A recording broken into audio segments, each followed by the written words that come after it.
Thank you. Again, good evening. This is Barbara. Um, I don't know if Pastor's on yet, um, but we had talked about the 10th commandment, the 10th utterance, yesterday. And I wanted to see if there were any questions following following that discussion. So, anybody, any questions from yesterday or anything? Anything doesn't have to be what we discussed yesterday.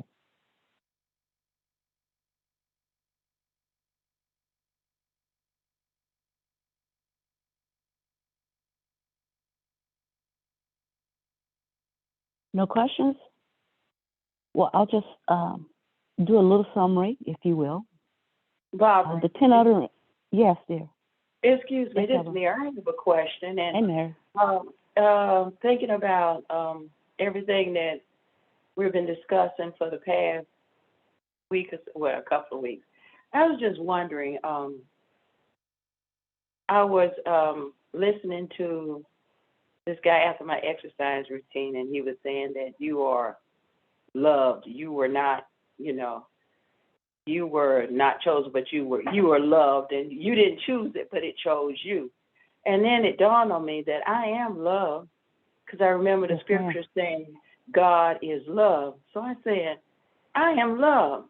And then I also thought about, and I know we're not a fan of Paul, but he says, abide these three: faith, hope, and charity. But the greatest of these is charity or love. And I thought about, if I got love, I don't need faith, I don't need hope, just love. It just is. Is my thinking flawed? Because I want to, Oh, is it flawed? not at all. That's the question. Okay. Not at all. Not at all, Mary. Uh, remember, we talked about the utterances, and we talked about the bottom line.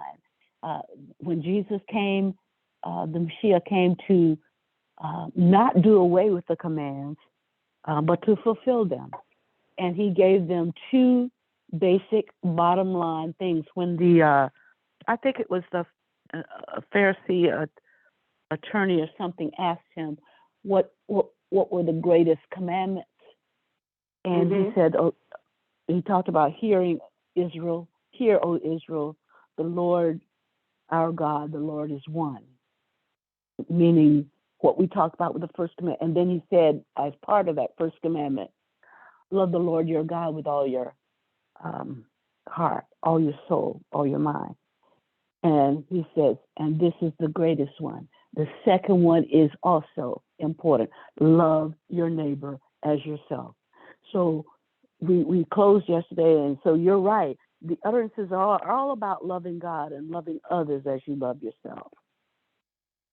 Okay, that's good. That's what I need to know, because I'm thinking, I want to make sure I'm on the right track. I've been bamboozled for so long. I had to kind of just bounce it off you and others to make sure that I'm headed in the right direction. So this is something that I know that is a daily growth, a daily walk, and sometimes I don't walk in love, but I try very well. I'm working on it, and it's just going to be one day that's what it is. But thank you so much. Appreciate that. You're welcome. And just in general to everyone, when we're talking about love and compassion, and we're talking about coming from that place we've been talking about of balance and harmony, that's the place when we're able to walk in balance and in harmony internally within ourselves.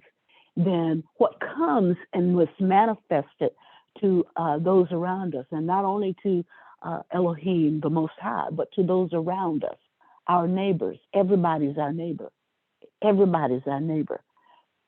To our neighbors, what comes and is manifested is love. And we don't necessarily always agree with each other. We don't necessarily agree with what everybody's saying, but that doesn't change the fact that we can show love. There's a way to talk to people, whether you agree with them or not. There's a way that you can value the deity that they are instead of denigrating them. That's what love does. Love says, I don't necessarily agree with you, but you know what? That's what you believe in.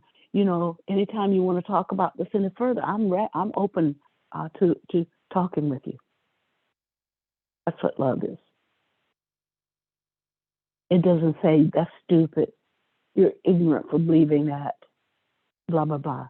Because if you remember where we once were, when we just began to learn about who we are, those are the kinds of things that would flip through our minds, and that we would capture that thought and act on that thought.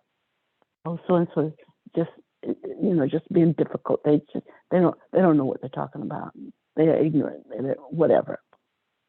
Love covers a multitude of entanglements. Yours and your neighbors. Mine, yours, and your neighbors.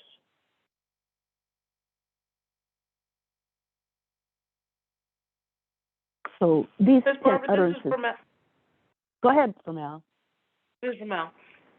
Talking about love and how you define the concept of it now, I have a question. In Corinthians, it talks about love bears all, believes all, endures all. What is the difference between bears all and endures all? Bears is like carrying a burden, and that burden can be for yourself or someone else.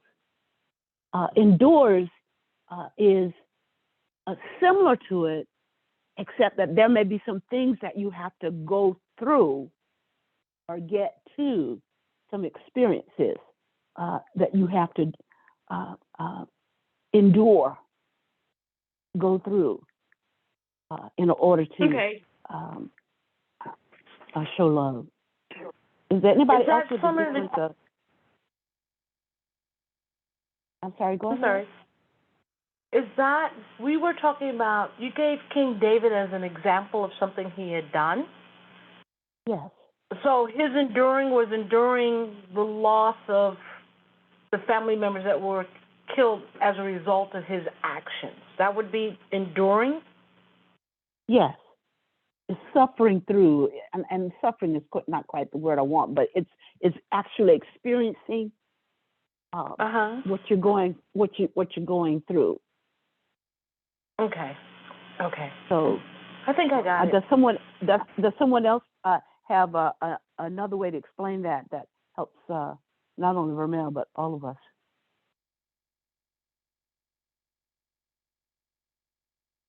Okay. Yeah, the word I had was experiencing as well. So it's something you're taking on as a personal. It becomes personal, and at some point there should be something that it changes in you. Gotcha. Vermel? So I can apply that to having had the experience of the heart attack. Bearing would be in that moment having that experience. Enduring would be the things I have to go through coming out on the other side. Yeah, it's the rehabbing. It's all of the things. It's the lifestyle changes that you have to go through. Okay. Yes, that's an example. And you can choose how you endure that in terms of your attitude, right? Yes, ma'am. Your thinking, everything is about the way you think. Because whatever you think, you can speak and manifest in action. Okay. Thank you. Ron, were you going to say something, or was it Cheryl? I can't. I think Sheldon went first. Yeah. Yeah, that was me. I went and looked the scripture up in the Aramaic, and it says that it says Kuba, but speaking of love, love is a long-suffering spirit and also kind. Love isn't envious. Love doesn't stir up trouble and isn't boastful. And the long suffering part could be related to someone else that you have to endure what they are, who they are, what they are doing. Like a child that perhaps is not on the path that he should be on, or you think he should be on. And I don't mean that in a judgmental way, but the path that he was on, and maybe he got off of it. When you love, you endure that as well. Yeah, it doesn't retreat. Yes. I like Vermel's example of the heart attack. The endurance, the experience, as you mentioned, all the rehab and all the other things that go along with that. The other side of it, when you look at that experience, it takes you to a different place. It may be an appreciation for life. It may be for appreciation for God and who you are, the people around you, and it can go the other way. It may be depression or something else you have to get past, but you're talking about something that leaves a life-changing, has a life-changing effect on you, and hopefully, it will be something positive. Thank you. As we talked yesterday, we talked about David being a man after God's own heart. What does that say to you? A man after God's own heart. Anyone? Not rhetorical.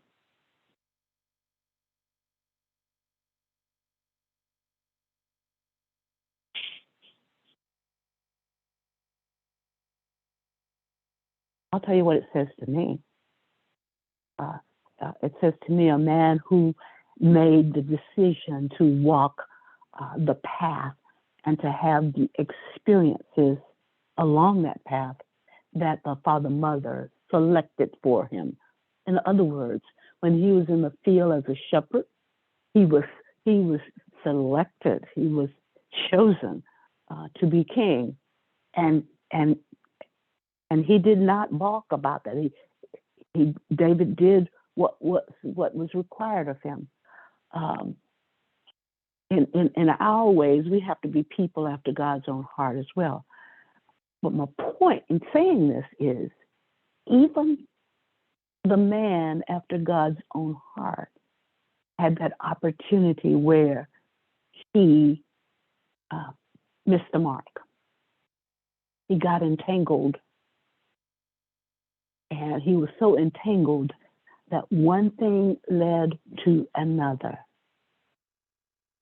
And that entanglement was based on initially looking at and desiring Bathsheba, coveting Bathsheba.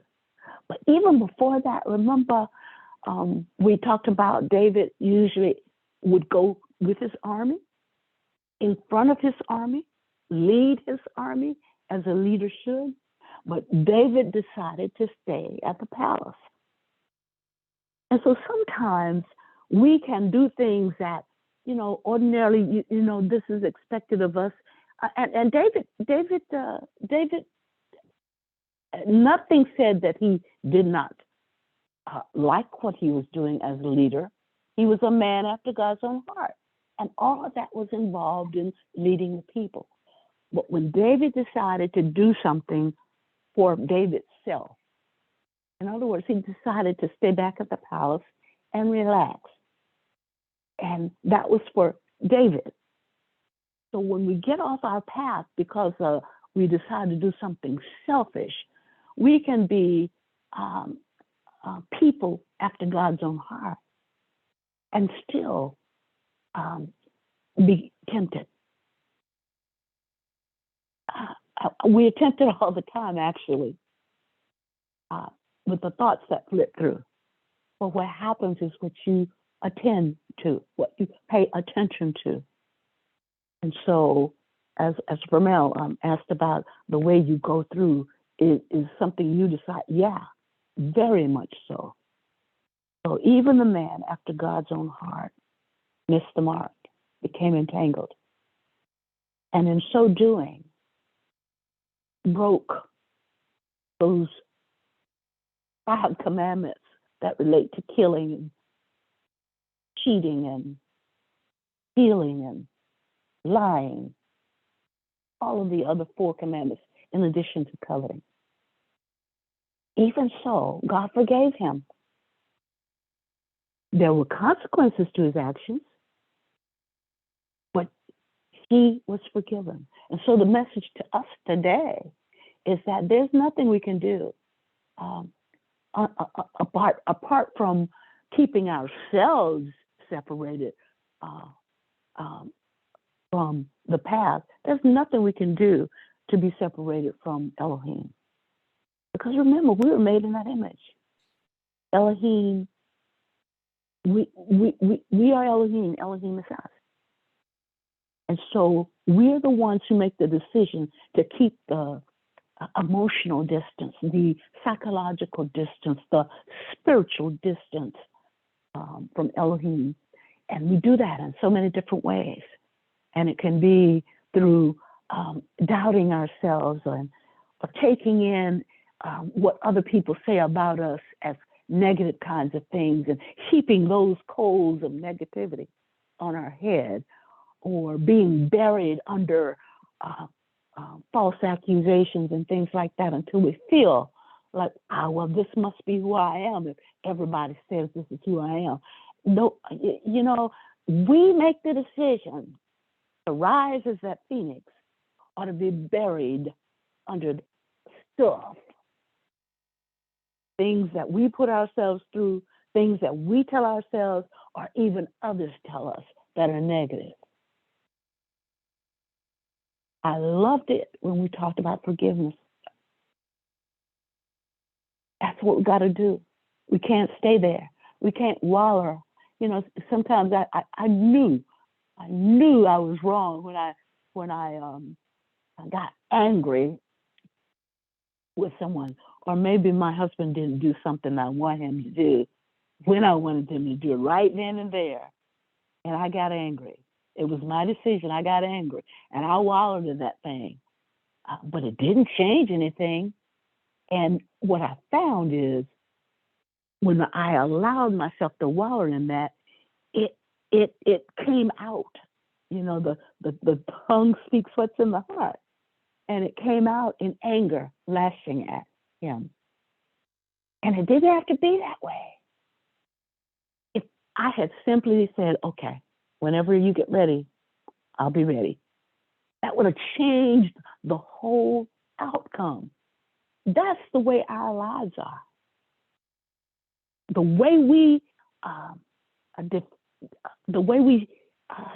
choose, that is, and it's very much a choice.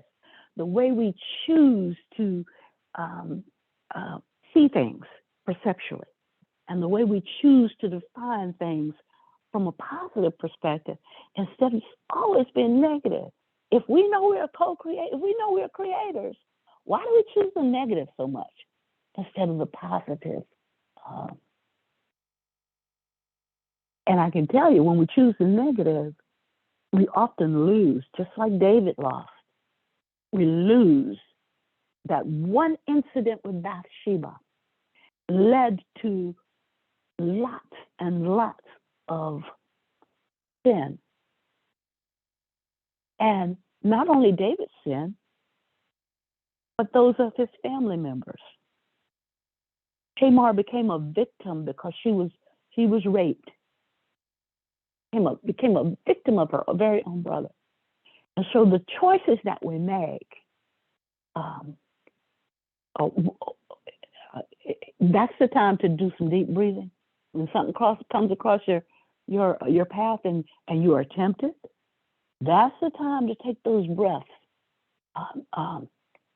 those sacred breaths, if you will. That's the time to create space between what you're thinking, that thought, that negative thought, is that it gives you opportunity to allow wisdom to come in and show you how to create an alternate reality.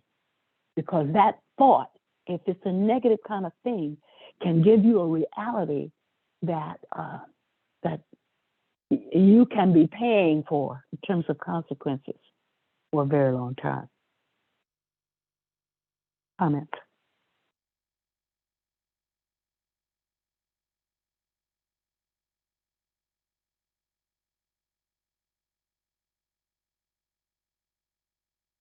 Everybody's still with me, right?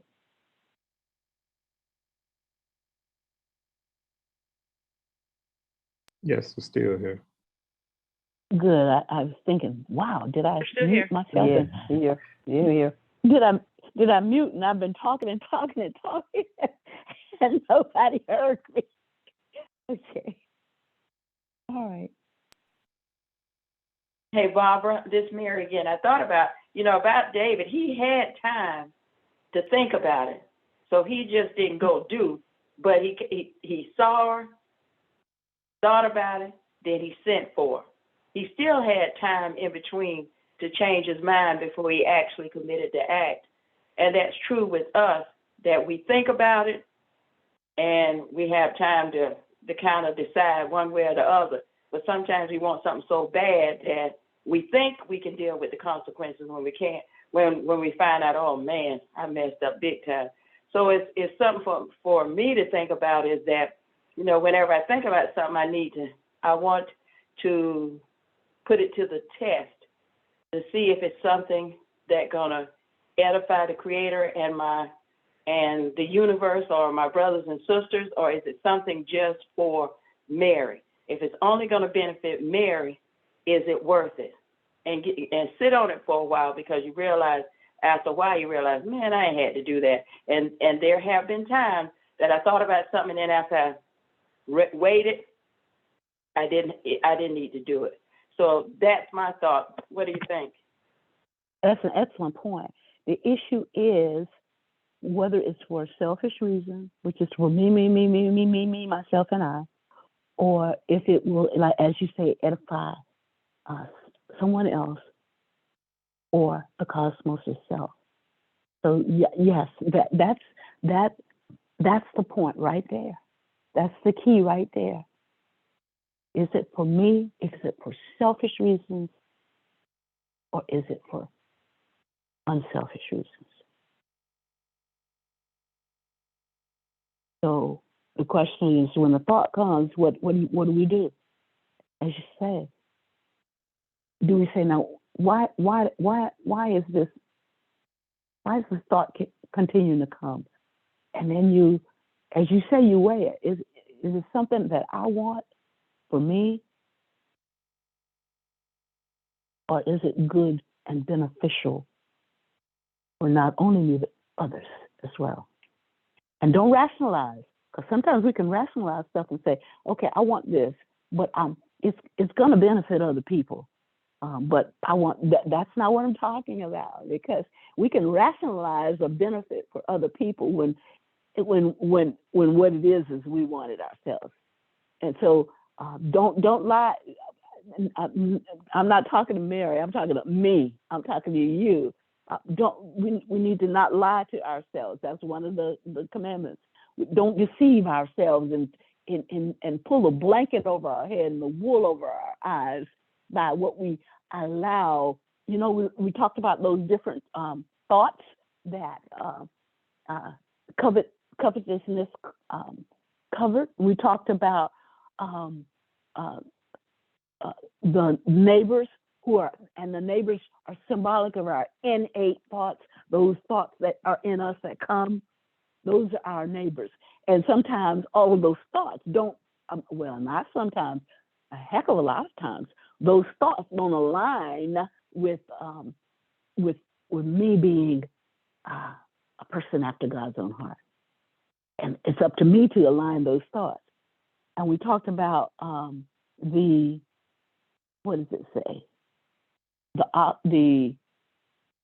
have to find it because I didn't. It's your neighbors, And then it says, don't covet your neighbor's, what, ox, or somebody knows that. Okay, don't cover your neighbor's, don't cover your neighbor's wife. And those are symbolic of emotions that can be manipulated. Like we can manipulate things to rationalize them. Don't cover our neighbor's ox or his donkey. And those are those instinctual, those primitive kinds of animalistic thoughts that lead to us reacting to something rather than, as you said, Mary, thinking it through and say, wait a minute, where's this coming from? What value is this? Is it for me only, or is it for someone else? And a lot of times, some of our primitive instinctual, it's called instinctual for a reason. In other words, if we're not coming from a place of love, instinct automatically takes over. That's where the ego is. And sometimes our instinct is to come back at somebody who said something to us immediately. So those are the kinds of behaviors that we have to, that are inside of us, that we've got to get a handle on. And then there are external kinds, I'm sorry, not behaviors, but thoughts. And then there are external things that come at us as well. So I'm not saying this is necessarily easy, but I am saying that the wisdom is knowing the end in the beginning.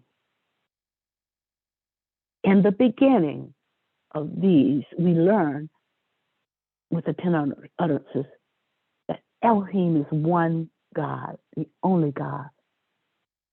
And we, the father, mother, and there is no other father, mother besides Elohim. That's what we learned. And then we learned that we were created in that very image when we went back to Genesis, right? So that's what we learned in the first commandment or two. This last one about coveting, now we know it. We know the end in the beginning, guys. We know what happens apart from staying on the path, on the journey, the experiences given us by our father, mother. We know what can potentially happen. The end is we could potentially covet. We could potentially fall off the wagon. We could potentially do this and that in terms of the other five, the other commandments, and break those commandments when we talk about relations between humans and humans.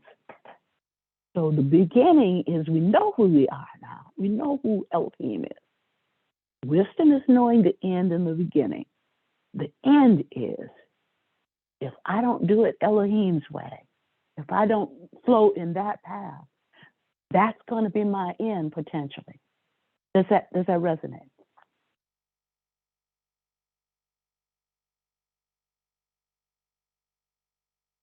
Yes, no, maybe so.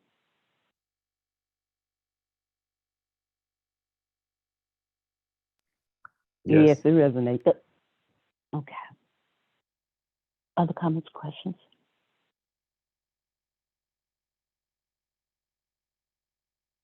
Miss Barbara, this is Valerie. I have a question in reference to that 17th verse, thou shalt not covet. It just says your neighbor's wife. I was wondering how come it doesn't say the husband? Is it because, like, how I want to say, I don't want to say the man was in charge, but I ain't got the right word for it, but dang. Okay, basically, maybe you might know what I'm trying to say. I understand what you're trying to say. Is there someone else who wants to comment before I comment? Because I can talk. And I don't want to monopolize.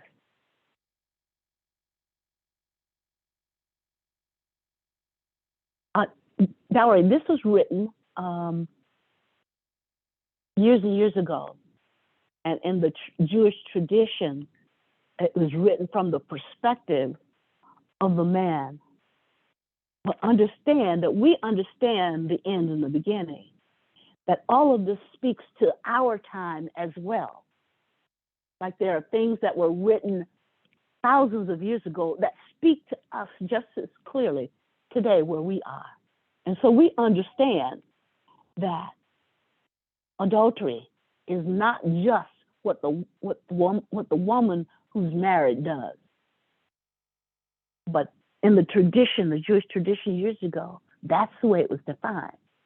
That a man could be married and sleep with someone, not his spouse, and it would not be the same as a married woman who slept with someone not a spouse. But we know that's not what we're talking about now. There's neither Jew nor Greek nor male nor female. We are one, and this wife also reflects the husband in the relationship. But more than that, it speaks to those thoughts, the symbol of what it means. And it could have read husband. It's the symbol of what it means, and the symbol of what it means relates to emotions that can be manipulated.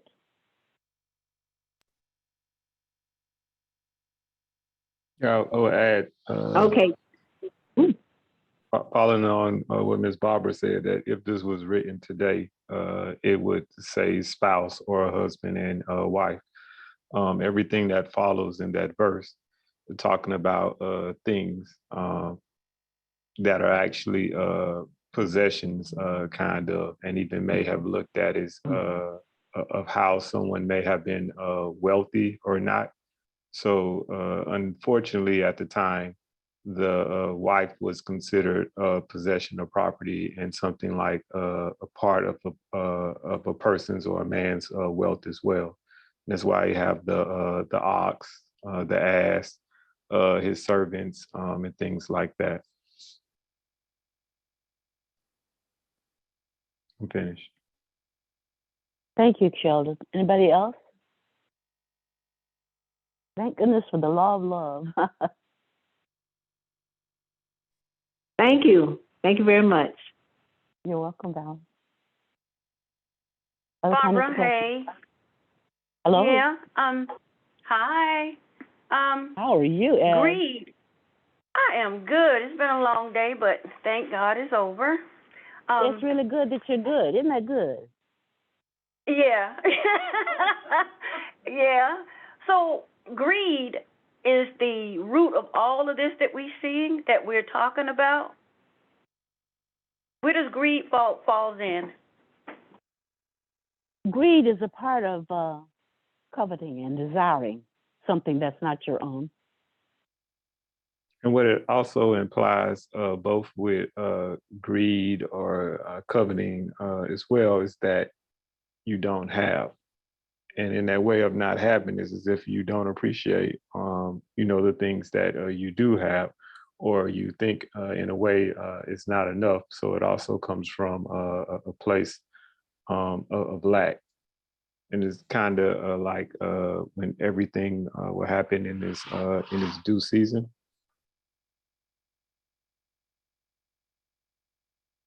Thank you, Shay. Yeah, and I guess there's also a distinction of not actually wanting something so much in your life and in producing that thing, but also at the same time, there's a slight implication of taking something from someone and envying them as well for having that particular thing as well. And the thing with greed, thank you, Shell. The thing with greed is that how much is enough?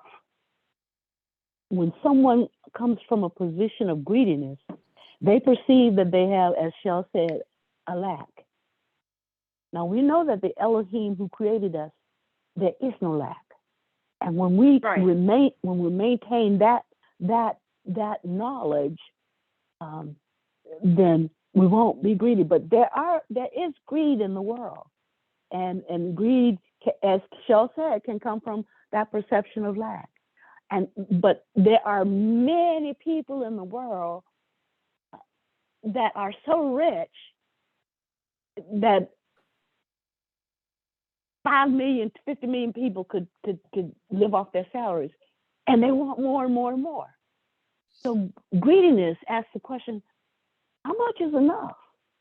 For a person that's greedy, even though he gets more or she gets more and more, it's never enough.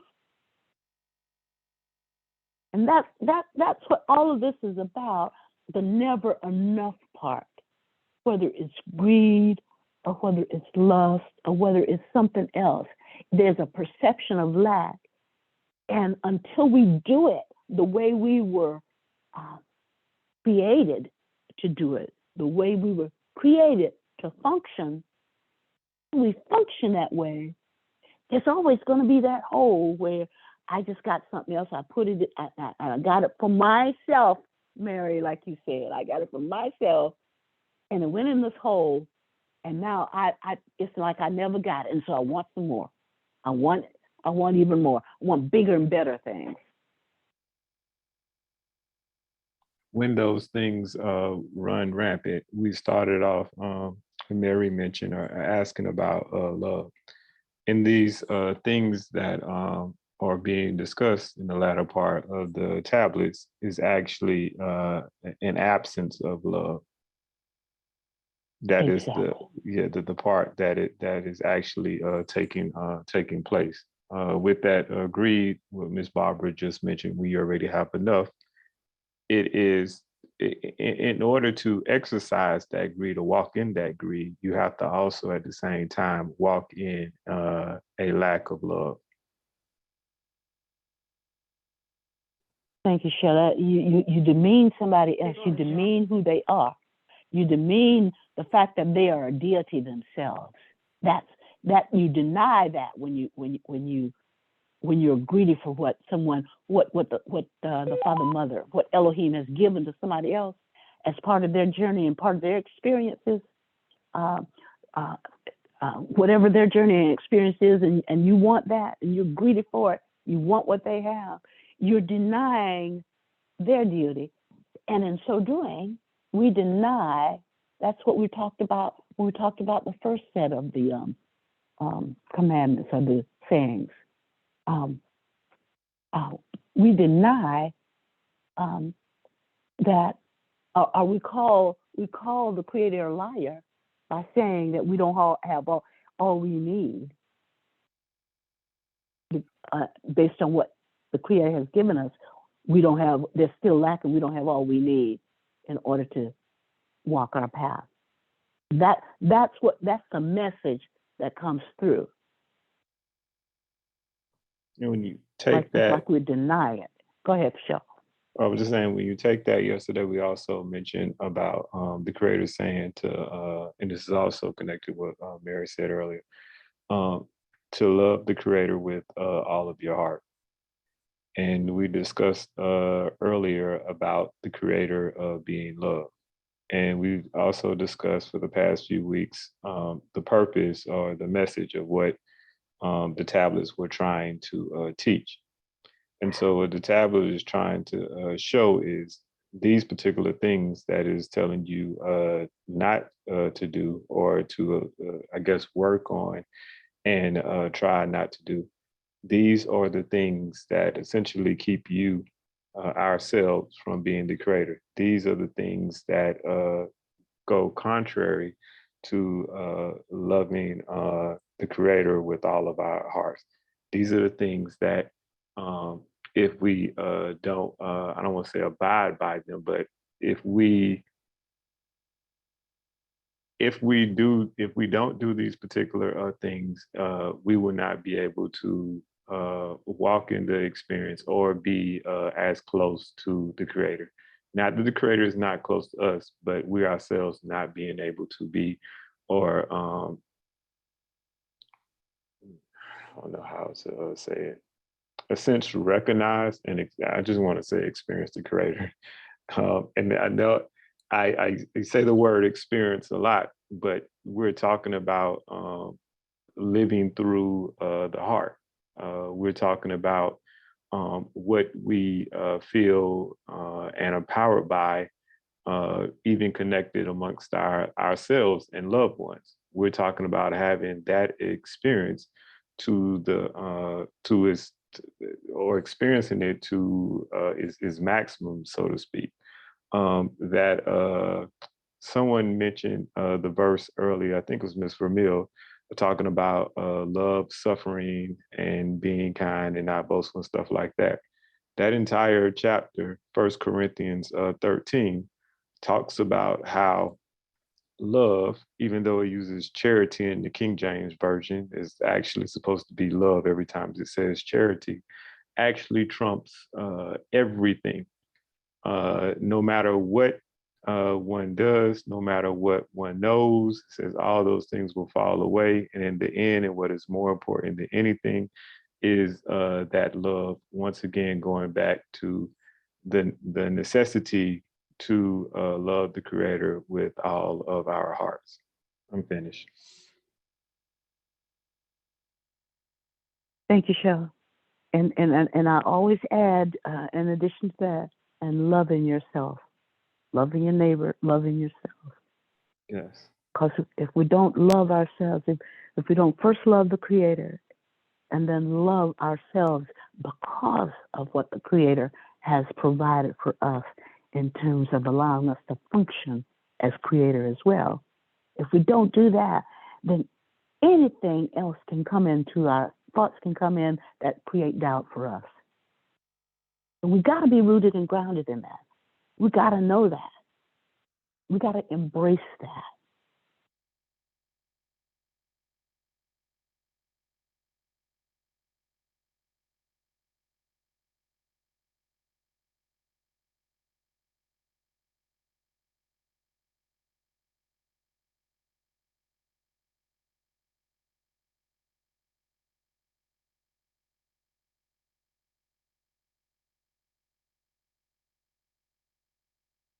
Well, I trust that you've gotten another level of awareness out of the 10 Commandments or the 10 utterances or the 10 sayings. And I trust that they've spoken to you personally because they were designed for you personally. Even though they were given to the people standing there, all of the people heard it as if it was also to them personally. And as part of what happened, let me just find that right quick. Exodus 20, I think it's 16 or something like that. The next thing that happened, I just thought was fantastic. I'm sorry, give me a second. I'm reading from, I've got this Hebrew, the Torah that's, I got to read it from the back forward because of the way Hebrew is read. And so I have to find it that way. Exodus 20.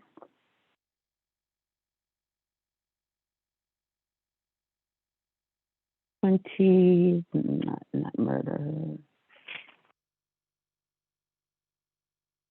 Exodus 20:15.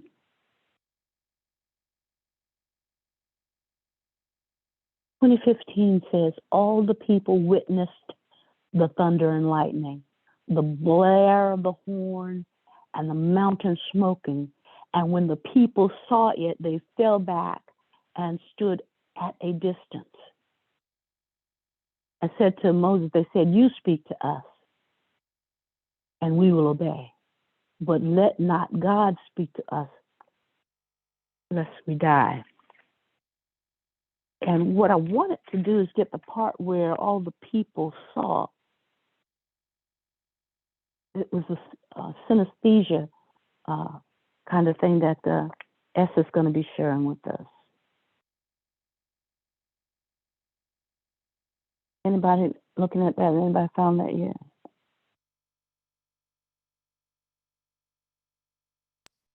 The actual verse that you were just reading? No, the one where they saw, where the people actually saw.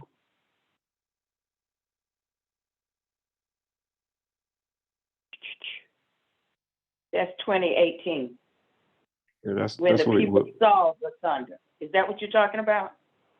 Yes, ma'am. Yes, that's that's it. 2018, yes. So the people remained at a distance, while Moses approached the cloud where God was.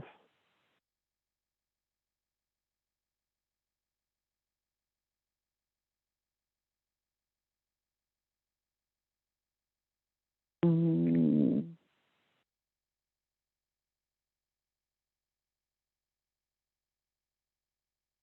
Okay, here, 2015, starting with 15, all the people witnessed the thunder and lightning.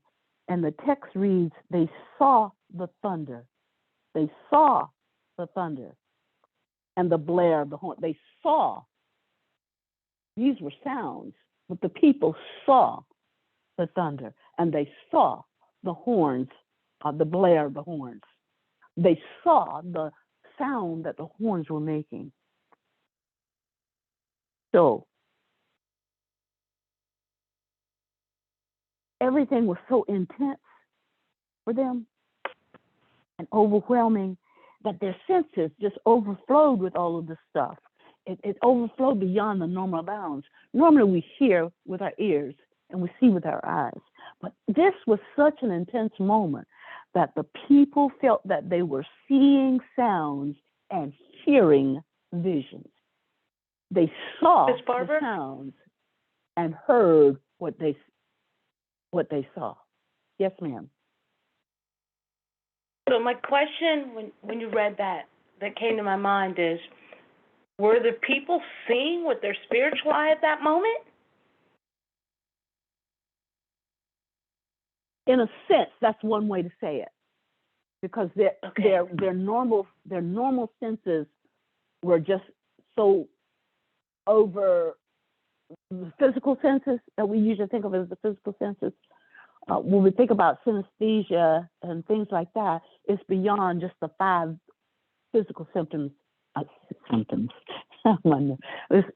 the 5 physical senses that we think about. So yes, and that's a way of saying it. Yes.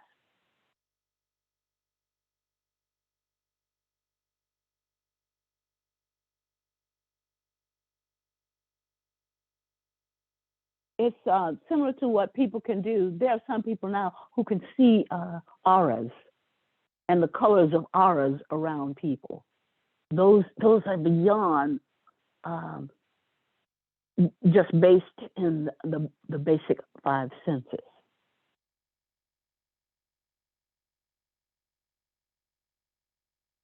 So they saw Barbara. the sounds and heard the visions. Yes, Charles. It's almost like, when the engine, when they have a quest and stuff, like birds can speak Yes. to them and they can hear the bird talk, and the other person is right there beside them. They just hear the bird chirping, the sound, but how he can hear that bird talk to him? You understand what I'm saying?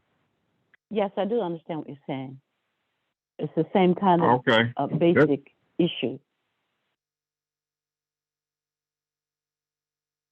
And again, I'm not going to get into the synesthesia. Esther's going to share that with us, and I'm going to be anxious to hear what he says,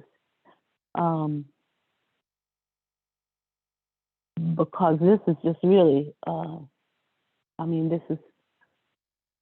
this is part of the creative part of who we are, but we haven't tapped into it as we are capable of doing,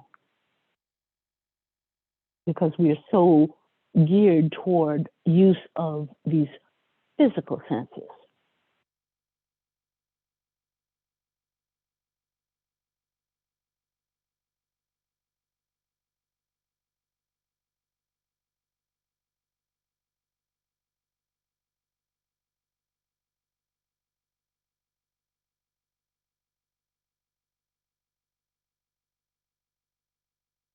All right.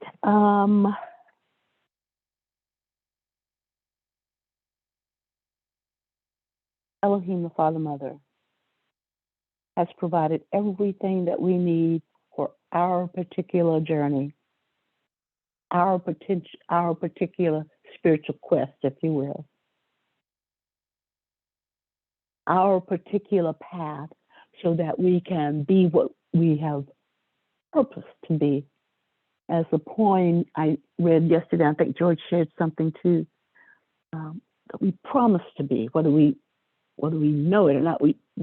When we say we love Elohim and we are created in its image, that's the covenant we make, in a sense, with our Creator, to be what it has poured in us to be, and to function that way in this earth realm. So we're not asleep anymore to who we are. We don't have to have these dreams of the illusion of separation from Elohim. We know we're not separated. We don't have to think that my neighbor is someone who's out there apart from me. We know that my neighbor and I are one, just like Elohim and I are one. We know the end and the beginning. We know what we are capable of doing as humans to humans when we're not aligned with the cosmos and with the spiritual energies that are part of who we are. We don't function the way that we were created to function. We know that Elohim is love. And being created in its image, I am love. You are love. We have that capacity to function from a place of balance and harmony and love and compassion. It does not necessarily, has nothing to do with whether I like you or not, or I know you or not. It's beyond that. This is the way that we were designed to function. And so when we function that way, we know we have no lack, so there is no desire to hurt my neighbor, steal, to lie about him, or to desire so intensely anything that is my neighbor's possession. Again, utterances about loving God and loving others as you love yourself. Are there any questions, comments? Because that's all I'm planning to talk about. I'll put it that way. Yeah. Barbara, this is for Mel. And we just finished talking about love. What's happening in the Ukraine, if there were to be a war, expressing my desire that there not be, how does one who lives in Ukraine and understands that we are all divine, how do you operate in love if you are faced with having to be a soldier? Let me ask you a question in return, and it's not a question just for you to answer, but for anyone on the phone. How are we functioning right now in this period of chaos in our country, in this country, when we are at war, when someone is at war with us and some of us with them?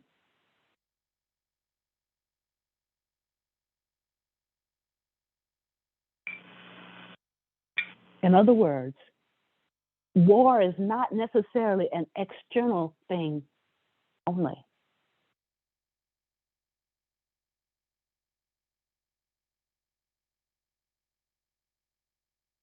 Comments, questions from someone before Vermel has laid a question out there, which is, I think, it's a great question, because it speaks to not only Ukraine but anybody, Iran, North Korea, us, right here. Yes. I say because it's in my heart. It's in my heart to love. I don't have, no matter what somebody do to me, I can't find myself hating them. And it's just a desire that I have in my heart to love mankind, regardless, because I know that, you know, there's consequences for your wrongdoing. There's consequences for hating, I would say. So I just have that desire in my heart to love mankind. I won't say I've always been there way back then, but, you know, when I changed my life, then, you know, I just found to love everybody. I'm finished. So, thank you. So if I'm that soldier on the front line and I was conscripted, in other words, I was similar to drafting, I was told that you have no choice because you are a Ukrainian or whoever, whatever nation, you have to serve your military duty. Just like David's army, they had no choice. When the leader said, "Let's go," they had to go. Same thing with Ukraine. And this is a soldier who has the love in his or her heart, but at the same time has to defend himself or herself. Follow what I'm saying? They don't allow for conscientious objectors, is what I'm saying. Right. You're there, and you have to defend yourself. Does that mean you don't have love that person just because you have to defend yourself? I mean, that's the key, that's the real question. Okay, I get it. Thank you. Someone else? Other comments regarding that?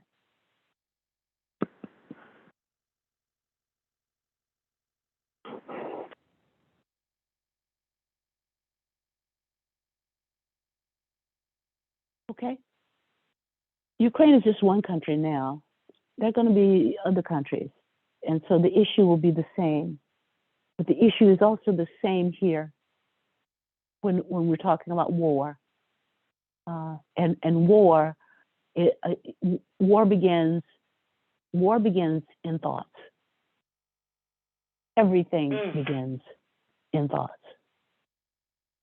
Well, Barbara, maybe somebody will listen to Marvin Gaye song, the national anthem, "What's Going On," and how he said war is not the answer, for only love conquers hate.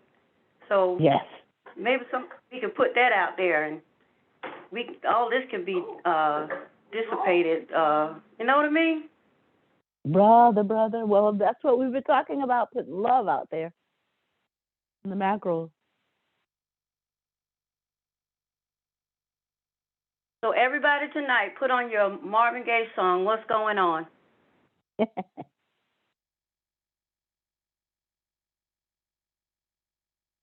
So we can get more love in the macro. Mm-hmm.